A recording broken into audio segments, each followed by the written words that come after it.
Nagkauyon ang Department of Public Works and Highways, DPWH, Department of Engineering and Public Works, DEPW, Cebu City Market Operations Division, ingon man ang chairman sa Committee on Infrastructure sa Konseho sa siyudad sa Sugbo, Konsehal Jerry Guardo, nga mahimo nang maggamit ang bag-o nga merkado diha sa Pasil.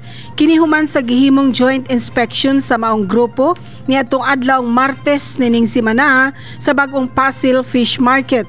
Mato di Konsehal Jerry Guardo, nga andam na silang morekomendar ngadto ni Mayor Michael Lopez Rama pagdawat sa bag-ong merkado gikan sa DPWH.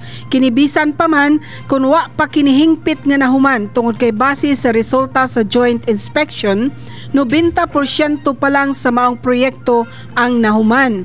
Nipasalig hinuon ang DPWH paghuman sa proyekto kung maaprubahan na ang kapin sa 20 milyones pesos nga budget alang sa Phase 3 sa Pasil Fish Market. We decided that we recommend to the Mayor for the acceptance of the Pasil Fish Market. And for me, Cebu City Government, under the administration of Mayor Michael Rama, are willing and ready to accept the partial turnover of the Pasil Fish Market by DPWH. And this is very timely in time for the preparation for the closure plan of the bagsakan sa SRP. So that once that bagsakan will be closed, then we can transfer ang atong wholesaler. They will be able to deliver their goods diha na sa ato ang Pasil Fish Market, and then ang ato ang mga retailer will be dito na sa bag-ong Pasil Fish Market. So ato na silang mapailon na ang ato mga wholesaler, ang ato mga trader, ang ato mga retailer.